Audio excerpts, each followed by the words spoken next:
यह कहानी है भूत ने किया हमला के बारे में। एक बार की बात है, एक गांव में 3 दोस्त रहते थे, विक्की, विशाल और मधु। उन तीनों में इतनी गहरी दोस्ती थी कि जहां भी जाते साथ ही जाते, कुछ भी खाते मिल बांट कर खाते। एक दिन मधु अपने दोनों दोस्तों के साथ स्कूल से घर लौट रही थी। दोपहर का समय था और वे तीनों साइकिल चला रहे थे। तभी विशाल की साइकिल एक बड़े से पत्थर से टकराया गई और वह नीचे गिर गया। उसके पैर में बहुत तेज चोट लग गया और वह बुरी तरह दर्द से चिल्ला रहा था। मदद के लिए उस सुनसान रास्ते में कोई मिल भी नहीं रहा था। तभी मधु भागकर मदद के लिए किसी को बुलाने गई। थोड़ी दूर गई तो उसे 1-2 मंजिला घर दिखाई दिया। उसे लगा कि शायद वहां मदद मिल जाएगा। फिर वो वहां गई, लेकिन वहां जाकर देखी तो सारे कमरे में ताला लगा हुआ था। उसी वक्त मधु को लगा कि कोई उसके पीछे से होकर दूसरी मंजिल पे गया है, और जब वो पलटकर ऊपर देखी तो उसे एक परछाई दूसरे मंजिल पर जाते हुए दिखाई दिया। मधु को लगा कि शायद ऊपर कोई रहता होगा, उसी की परछाई होगी। मधु उसे रोकने के लिए आवाज लगाते हुए उसके पीछे पीछे दूसरे मंजिल पर चली गई। फिर वो वहां जाकर देखी तो उस मंजिल पर बस एक कमरा था और उस पर ताला लगा हुआ था। मधु को कुछ समझ नहीं आ रहा था, तो वह परछाई को मन का वहम मानकर वापस जाने लगी। तभी उसे एक डरावनी आवाज सुनाई दिया, और जब उसने पीछे मुड़कर उस कमरे की ओर देखा तो उस पर जो ताला लगा था वह टूटकर नीचे गिरा हुआ था। मधु एकदम से डर गई और सोचने लगी कि ये कैसे हो सकता है, लेकिन उसे अपने दोस्त की मदद करनी थी, इसलिए हिम्मत जुटाकर धीरे धीरे उस कमरे में गई। वहां जाकर देखी कि एक बहुत लंबा चौड़ा और डरावना आदमी अपने बिस्तर में सोया हुआ था। मधु ने उससे पूछा, भैया क्या आप मेरी मदद करेंगे? वहाँ रास्ते में मेरा दोस्त साइकिल से गिर गया है, उसके पैर में बहुत तेज चोट आई है, दर्द के मारे चिल्ला रहा है। अगर आप मेरी मदद करेंगे तो बहुत मेहरबानी होगी। लेकिन वह आदमी मधु की बात का कोई का जवाब नहीं दिया। फिर मधु को उस आदमी पर गुस्सा गई। मधु चिल्लाकर उससे बोली, आपको सुनाई नहीं दे रहा है क्या?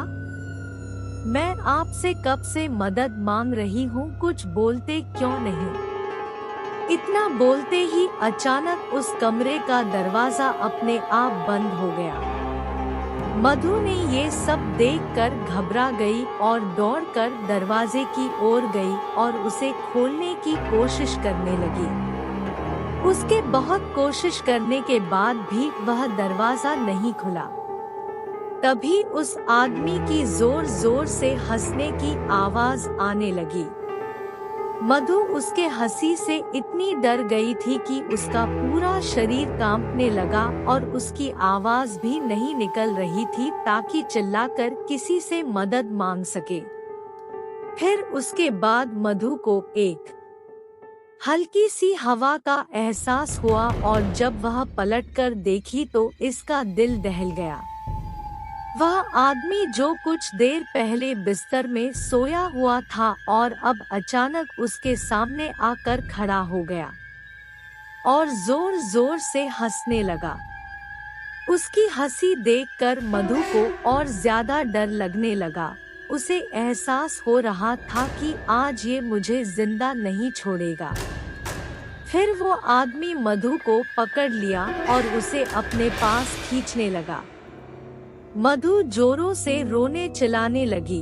वह आदमी उसके मुंह पर हाथ रखा और उसे नोचने लगा। भूत ने किया हमला और उसके बाल पकड़कर घसीटते हुए उसे जंगल की ओर ले जाने लगा।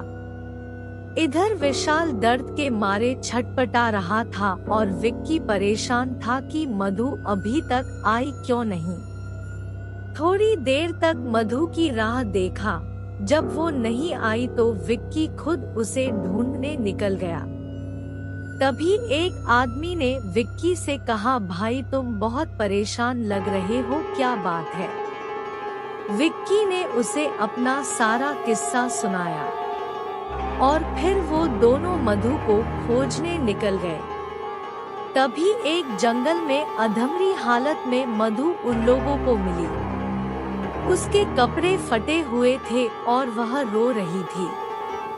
विक्की ने उसे देखते ही गले लगा लिया और पूछने लगा कि ये सब कैसे हो गया। फिर मधु अपने साथ हुए सारा किस्सा बताया। उसके साथ हुए इस हादसे को सुनकर दोनों के रोंगटे खड़े हो गए।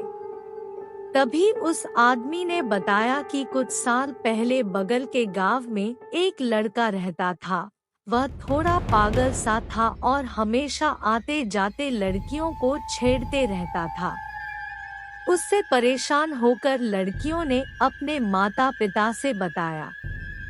फिर गांव वालों ने उसे बहुत मारा।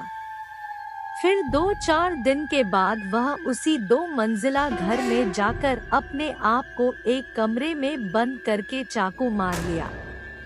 उसकी मौत का काफी दिन तक किसी को पता नहीं चला था, लेकिन जब उसकी लाश मिली तो बहुत ही डरावनी और भयंकर हालत में मिली थी और तब से उसकी आत्मा उसी कमरे में भटकती रहती है।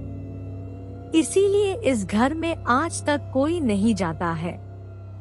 उसके बाद विक्की ने उस आदमी की मदद से मधु और विशाल को घर ले गया और फिर ये तीनों उस रास्ते से होकर दोबारा कभी नहीं गए।